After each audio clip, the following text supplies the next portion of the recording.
Good morning, everyone, and welcome to this very special Ninja Skill Booster. My name is Julie Jones. I work here as a productivity ninja. For those that don't know me or haven't met me before, I come to you today from Darkinjung lands on the Central Coast, and I would like to pay my respects to elders past, present, and emerging, and thank them for their care of the lands and the waters around where we are living and working today. Wherever you are today, welcome. I am so very excited to share with you a very special Ninja Skill Booster today based on kind, the quiet power of kindness at work. I believe personally that this is going to be a massive revolution for leadership skills around the world. I know that sounds like a really big statement, but I find this so exciting and empowering. So I would love for you to give us some feedback as we go through the session. I am going to share a video very shortly. Most of this session is not going to be me speaking today. It is actually going to be brought to us by Graham himself, our very top ninja, Graham. I'll tell you a little bit about in a second, but this is me. If you need to contact us, feel free to take a screenshot of that, grab a quick photo, keep in touch with us. We love conversation. So please get in touch after the session if you want to know more, if you have questions. Would love to hear from you.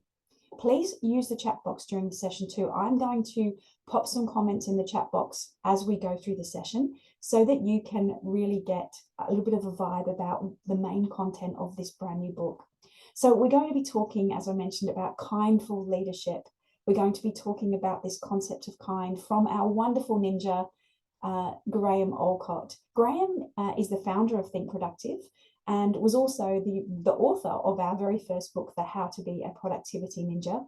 It's taken 4.5 years for Graham to write this new book.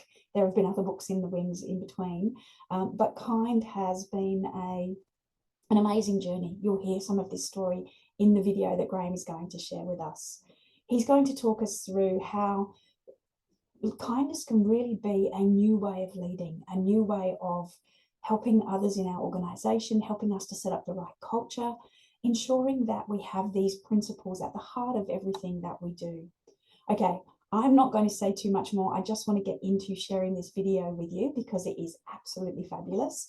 Graham recorded this for us last week at the launch in the UK. As I mentioned before we started the recording, the book actually officially doesn't come out here in Australia until February the 4th. But we're preempting that. You can get it as a digital download on Amazon and places like that. So you can grab it now if you'd like to. And we are also next month launching a very exciting new workshop, which is going to bring a lot of this kindful leadership approach together. So we'll tell you more about that at the end if we have a few minutes. So this is really powerful. No worries, Tim. We'll see you later. We're definitely recording this session. We are going to give you about 20-something minutes of Graham. It's about 20 minutes. So it's going to be most of the time we are talking. And Graham is going to take us through the 8 principles of kindfulness at work. After the session, we're going to share a little PDF with you so that you can use that to just capture some thoughts. But as we go through each of the 8, I'll just be noting them in the chat box for you. And feel free, comment, give your views in the chat box. I would love to know. And if we do run us slightly over today, don't panic. I will make sure that the recording goes out to you if we run over, but I'm going to try and finish up dead on the 9:30 mark. So yes, enjoy the session. I am going to stop sharing this one and I am going to start sharing the video. Where is my video? I've got to just find my video now. Let me just find it. Here it is. Okay. Now, I'm just hoping that the sound is going to work correctly on this one. Let me just go back to... Actually, I think I need to just stop sharing. No, I haven't shared my screen yet. I'm going to share with sound. Where is my video? It's disappeared. There it is. It's okay. Okay. If there are any sound issues, please let me know straight away in the chat box and I will make sure I get that fixed for you. Donna, there should be sound from me right now. So I know if other people have checked my sound, it might be you at your end. You might need to just reconnect. Can you see? No, you can't see the video yet. For some reason, the video is not working. Okay. few technical challenges. Just give me one moment and I will stop sharing and I will start sharing again. And I'm going to share. Where is my video? It's disappeared again. Let me find it. Here it is. Okay, with sound. Okay, can we see this? I've got my other tech computer set up. Yes, here we go. Okay, here's the video. Thank you for your patience. And I'm going to run the video. I'm going to turn myself off so that you can focus on Graham. And yeah, if you have anything that you'd like to say, please use the chat box. I would love to see what you're thinking. Okay, here goes. I'm going to run the video now. Welcome, everybody, to this very special Think Productive webinar, The Quiet Power of Kindness at Work. Let's start with why kindness? Why do I think kindness is an important topic? I'm imagining that you're here because you also think it's an important topic and that you probably believe in the power of kindness and its ability not just to create community, but to make things happen. And I think there's often a mismatch and a disconnect between that and what happens in working cultures. We often have these working cultures that are fueled by the notion of the business bastard, the dog eat dog. Every portrayal that we see of entrepreneurs and leaders tends to lead back to this business bastard archetype, right back to Shylock, Mr. Scrooge, through to Shark Tank, Dragon's Den, The Apprentice, Donald Trump. All of these figures have this notion that in order to succeed, you have to be a little bit evil or a little bit bad, and you have to trample over other people. And basically, the more willing you are to do that, the more successful you are. That is the myth that we are fed. And that's why I think what we all know internally, which is that kindness fuels everything, is not always what we see in working culture. So really, this book is about challenging that whole notion. Sarah saying, I've never heard the business bastard before. That's because I made it up and it's in the book. I've even got a little graph about it and everything. It's very cool. Before we get on that, just a couple of slides just to talk about why kindness is really important to me. So my company, Think Productive, which I'm sure you follow, which is why you're here, you've probably seen us talk about kindness before. One of our brand values is, and has been for many years, trust and kindness are our rocket fuel. And really, we've acted quite instinctively with an emphasis on trust and kindness for a long time, way before I started doing any of the research for this book. So we kind of instinctively knew this was a way that we wanted to operate as a business. It was instinctively how we run things. And then really, what I've done with the book is look at scientifically, why is that working for us? Why is this idea of trust and kindness something that is helping us to create what I think is a very happy, very truthful, cooperative, collaborative culture at Think Productive. And it really boils down to this. So all of the science is really summarized in this little graphic. This is the gift of psychological safety.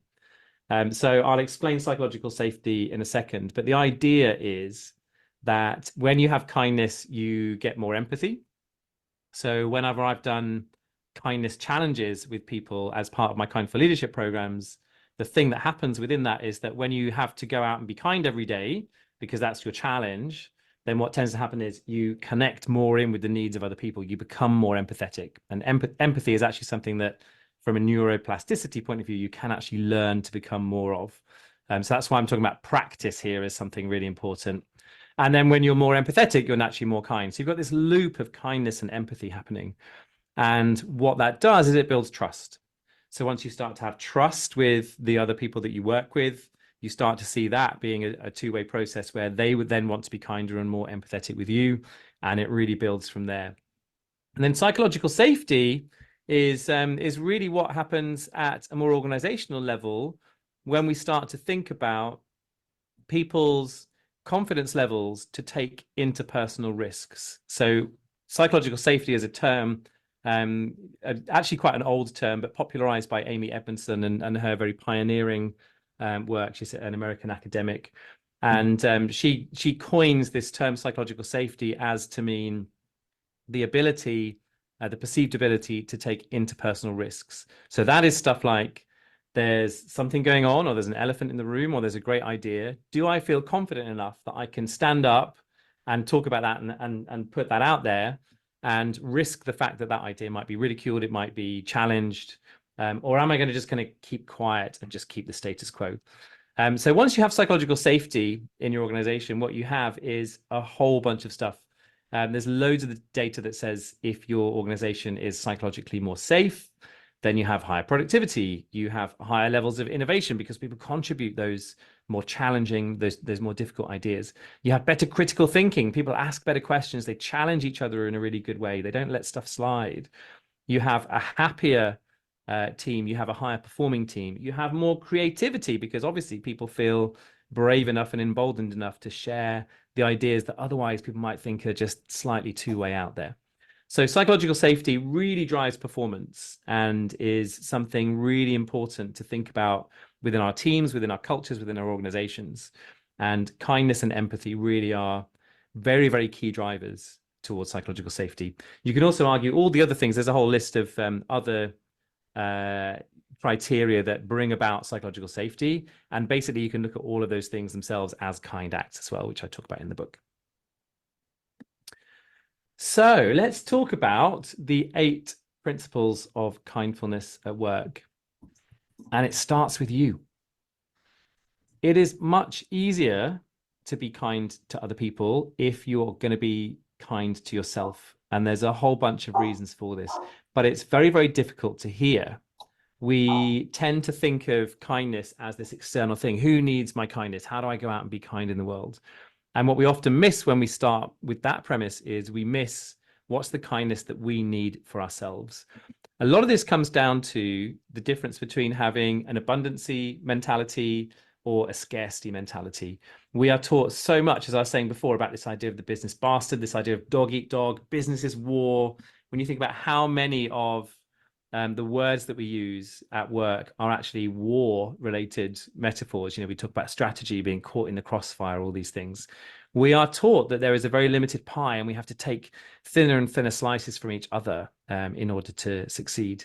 But actually, we need to flip that on its head. And the best way to flip that on its head is to start rehearsing that in your own head towards abundance. So when you give yourself the permission to have a bad day, be grumpy, disagree with people, be off the pace, to rest, whatever you need, then you're rehearsing and role modeling this idea of abundance versus scarcity. And you're much more likely to be in a position where you can then see the needs of other people too. So having an abundance mentality will lead to more kindness. Having a scarcity mentality will lead to all kinds of fear-based decisions where you're not necessarily looking out for what do other people need. How can I be kind? Both for other people and also how am I going to be kind to myself as well? So kindness starts with you. So self-care, self-kindness, it feels often a little bit icky, right? And whenever I've done Kindful Leadership programs with people, this is something that people really struggle with. You know, the idea that we really have to start with ourselves and we have to take that time and claim that space for ourselves to be kind to ourselves. So kindness starts with you. Never look at looking after yourself as being a thing that leads to a deficit for other people. Being kind to yourself will actually make you kinder to other people too. Second one is set clear expectations. So what I'm talking about here is if you're a leader, how do you set the vision? How do you set the values? And how do you really define and measure the contribution and the value that each person makes to that team? And I'm also talking about bringing clarity in a whole bunch of other ways too. So in the book, I talk about the idea of repetition, reminding people constantly, what are the values? What are my mantras? What are the things that I need to be on message about? Having personal mantras. So I worked with a boss a good few years ago, and her personal mantra was, I have no problem if you screw up. She used a word beginning with F there. I have no problem if you screw up, as long as you own up and clear up. And honestly, that little mantra that she repeated over and over again, and everybody heard it, made everyone feel safe. It made everyone feel able to make mistakes. It made people more innovative. It pushed people to be more honest. It had this really huge effect on the culture, and people started using that same mantra with each other. So having defined that, then repeating it and making it really clear across the team was something that just really changed the culture. So I just really encourage you to think about that what are the things that are really important to you? What are the things that you could turn into personal mantras? Could you create a team mission statement? What are the kind of questions that you need to be asking each other? How do you bring that clarity, that incisive questioning to really make sure that everyone is clear on what they're working on? Brené Brown has a lovely phrase, which is, so in between each of the chapters of the book, I have a full page quote, shamelessly designed to be Instagrammed. So when your book arrives, put them on Instagram. But yeah, Brené Brown's one of my favorites in the book. Clear is kind, unclear is unkind. And when we think about that, it really brings us on to one of the definitions of kindness that I like to talk about, which is the idea of kindness is truth and grace. So kindness is about delivering things with grace, delivering things with a care and trying to limit the damage, but also being really committed to the truth, telling people the things that they really need to hear so that they can grow, so they can improve, get better, whatever that needs to look like, but not shirking the truth, not shying away from the truth. So kindness is truth and grace. Clear is kind, unclear is unkind. Next one is listen deeply. So one of the kindest things you can do for somebody else is to pay them your fullest attention. We often think that time is our most precious resource. It's not. Attention is your most precious resource. And within that, you can have fragmented attention. And also there are hours in your day where you have your best attention. If you've done some Think Productive work around productivity before, you'll have heard this term proactive attention that we talk about. And the idea that there are certain hours in the day where if you manage those few hours well, everything else falls into place. So really devoting to someone your fullest attention, your deepest attention, and really listening, one of the most generous, one of the most kind things that you can do. And when I got down to that, so when I was originally writing the book, I didn't have listening as one of the 8 principles. And I got the feedback that it was coming up so much in other places that it needed to be its own thing. And I think the reason I hadn't thought about it is I think a lot of us just take the idea of listening for granted because it's something that we do all the time. But it is also something that when we really step back from our sense of conscious competence and really get curious about how can we improve, because we listen all the time, it becomes one of the most powerful improvement opportunities that we have. So really taking a step back and thinking about listening. I interviewed a psychologist for this chapter of the book, and some of the stuff that I got from her was just really insightful and has really changed the way that I listen. So one of them is the idea of hypothesizing. So thinking in advance about the conversation you're about to have. Where might that other person be coming from? What are they worried about in their life? What are their biases? What are my biases? What do they think the solution to this might look like? What might come up? What might be the key questions? And really just rehearsing some of those key parts of the conversation in your head to really work out what you think about it before you start the conversation. Also talking about talking. So that classic, conversation we often have at the beginning of working with someone, how do you like to be managed? But, a version of that, how do you like to be in dialogue with people? How do you like to receive feedback? How do you want to bring things to me that, are challenging and maybe a little bit brave? But that talking about talking is a really nice element. The other one that was a real big game changer for me was the idea of getting comfortable in your own silence. And this is because if you want to really actively and deeply listen to somebody else, when they finish talking, you also need to listen to your own thoughts. And so the only way to do that is to get really comfortable with silence. So getting comfortable with silence will actually make you a better listener. So there's loads of techniques in the book that talk about that, but I just would really implore you over the next few days, just really think about your listening skills. It's probably something that you've not thought loads about, for a while, because it's just one of those things that we just think we do. We listen all the time. It's just something we do all the time.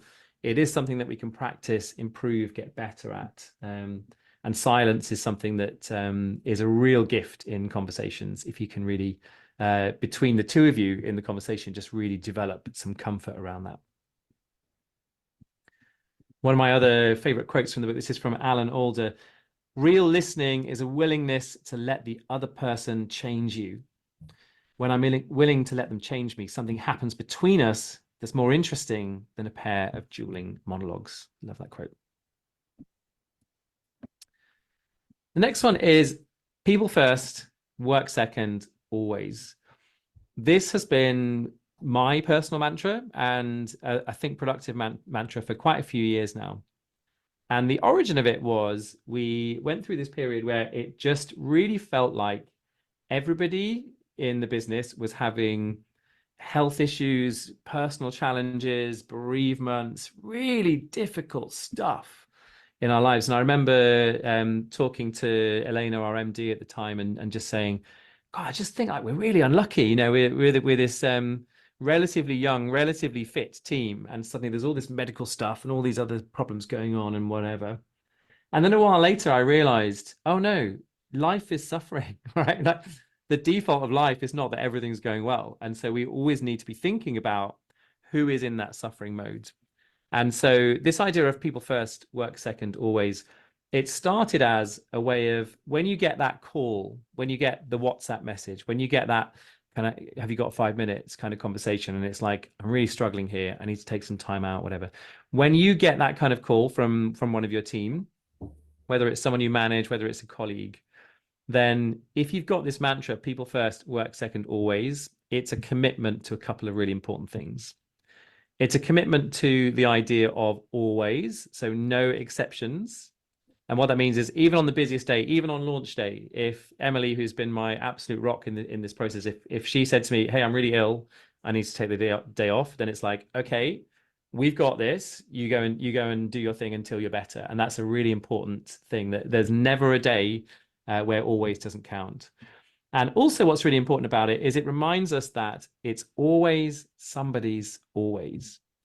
So when you think about what might be happening in the team around you, who might be struggling, who might need a little bit of extra help, who might need you to cut them some slack, who do you need to step up to the plate for?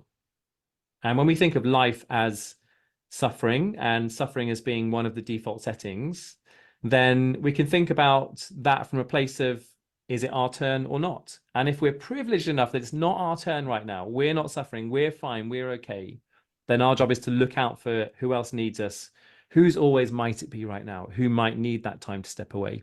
And the more I've developed and thought about this phrase, people first, work second, always, the more I really think it just comes down to a really basic thing, which is dignity.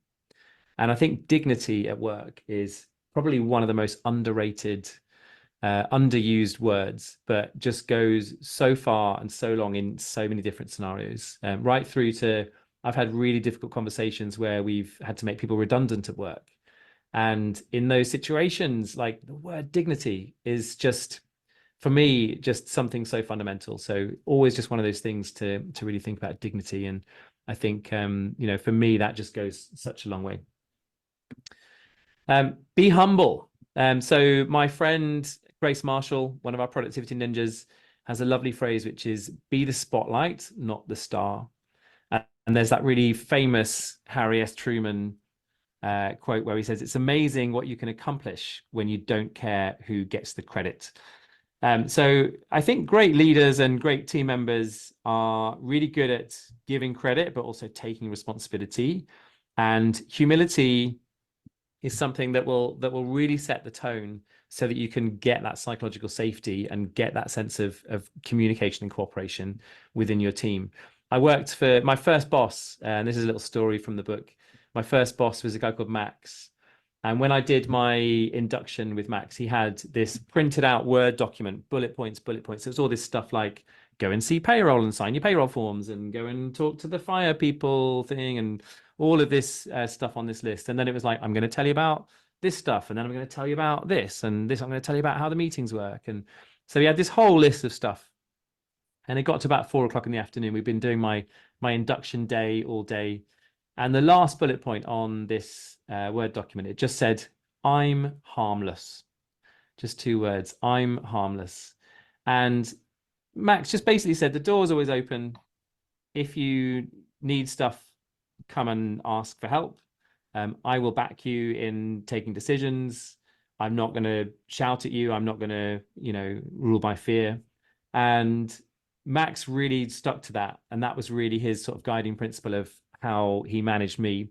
And this was my first job. And then very quickly after that, I became a manager. And you know how when you become a manager, you basically learn so much of your management technique or your style or your culture from the people who have managed you. Well, Max was just like this huge influence on me in terms of the way that he worked. And I always think of being humble and humility. I always think of Max when I think of that, because he really kind of set the tone for how I've tried to manage and build a team. And basically, I think it just goes so far. I think humility sometimes gets a bit of a bad rep. So this little quote from C.S. Lewis, I think, is quite a helpful distinction. It's not about thinking less of yourself. It's about thinking of yourself less. So I think when you have humility, you have to have confidence with it. I think there's a very big difference between being humble and being a pushover. And having that quiet confidence that, yeah, I don't need to get all the credit here, actually. I think I'm okay. People recognize my status within the team or my role within the organization or whatever, but being able to elevate other people, really, really important. So good to think about humility. Couple more, and then we're going to open this up for a bit of Q&A and other stuff. So how do we know when things are kind? When they're kind on both sides, when your impact matches your intent. When your impact matches your intent. So that's what it means when you treat people the way they want to be treated. Often we think about it as, how do we want to be treated? We want to treat other people like we're treated. Actually, it's much more important to treat other people the way they want to be treated. And everybody's different. Humans are weird.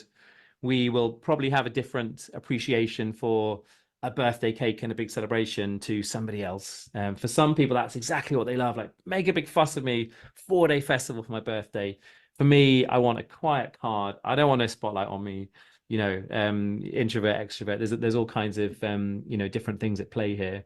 But I think it's really important not to get carried away with everything just being too sort of factory setting, and like everybody's version of kindness being the same. So your version of kindness will be very different from somebody else's. And I think that's a really important principle when we think about the barriers to kindness. There was a big study that was done a couple of years ago now by the University of Sussex called the kindness test. And it found that the biggest barrier to being kind was actually the fear of kindness being misinterpreted. That's a global statistic, by the way, 65.9%. It was actually just over 70% when they did it with breaking it down just by British people. So British people find this stuff even more awkward than anyone else. And then the second biggest barrier was not having enough time, which leads us nicely on to our penultimate principle of kindfulness, which is slowing down. The biggest source of accidental unkindness is busyness, and we have to slow down. You don't calm down by fixing the problem. You fix the problem by calming down. And when we really slow down, when we take that step back, when we take that space, when we go for a walk, all of these things are things where we allow ourselves that space to listen to our own lizard brain, work out what we need, help us in that quest of being kind to ourselves first. And also when we slow down, we start to see what else is going on in the world around us. We start to see where someone else might be struggling, where there might be something else that we need to jump in with, where we have a skill that can really help a situation. So when we slow down, we notice more opportunities for kindness. We start to notice more of those gaps that we can jump into and add that kindness to. Whenever I've run Kindful Leadership, it's a 6-week program. On about week 4 or 5, someone will go, this is all about slowing down, isn't it? And it really is like one of these fundamental things. Like, the more you start to really think about kindness, the more you start to realize, as my friend Carl Honore, who wrote In Praise of Slow, said to me a little while ago, that slow is the maternity of kindness. Basically, you have to be slow in order to be kind. So really, really important. And the final one is that kindness doesn't end with you. So kindness starts with you, but it doesn't end with you. Kindness is contagious. Kindness has a ripple effect to it. And there's loads of science that looks at this. When we see kindness, when we are kind, when we're on the other end of kindness, we are inspired to create more kindness. It has this ripple effect. It has this contagion to it. So how do we harness that to create culture? And something that's really important to me is the idea of creating vessels for kindness. So I often talk about my son Roscoe, who has special needs. He has a chromosomal disorder, and there's a lot of challenges parenting him, to be really frank. But one of the things that's really beautiful about him is that he is such a vessel for kindness. He is one of the kindest people you'll ever come across in the way he thinks about other people, but also he attracts so much kindness. People just want to get that smile out of him. People really want to get that reaction from him, and we just see so much kindness in our world because of who Roscoe is. So that's something I've become really obsessed with over the last few years. And when I say vessels for kindness, that could be as simple as setting up a channel on your Slack or Microsoft Teams that says well-being, or Grumble Thursday, or whatever it looks like. Having a little moment in a meeting where you say, right, before we get onto the agenda, let's just check in. What's our personal download? How are we feeling emotionally? And just giving everybody that little moment is creating the vessel. Everybody else, when you make it easy for people to be kind, they jump in. Once, if someone comes to you with like a thank you card or a sponsorship form, or a online sponsorship thing for someone running a marathon, it's like, yeah, of course, where do I sign? Get me involved. Like, people jump in really, really quickly to kindness. But it's one of those things that if you can be the person who makes kindness easy for other people, then you start to see really great things. So of course we want to be kind ourselves, but we also want to think about kindness as being something where we can be the culture builders. How can we build the culture around us so that kindness can then happen and thrive as a result?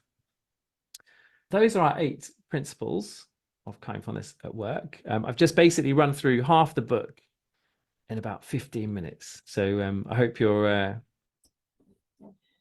Thanks everyone for listening. I am going to stop that video now. I apologize, we've gone a couple of minutes over. For everyone that is still with me, thank you for hanging in there.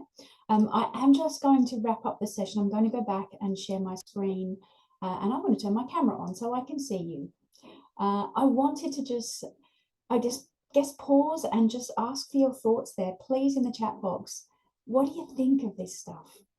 I would love to know what's resonated. Maybe there's one thing that stood out for you. What is it? One thing. Hi, Anne. Thank you. Yes. I am going to quickly wrap this up now because we are slightly over time. We will send you the PDF that has the 8 principles included. I also wanted to just mention that this, for me, kind of is that foundational stuff that brings together everything that we love doing as ninjas. So any of the workshops that we do are based on these principles. We have a whole raft of productivity and leadership skills workshops. And if you want to know more, please get in touch on how this is going to play forward into our launch next month of our brand new workshop. My name again is Julie. Feel free to get in touch. I'm also just going to stop the recording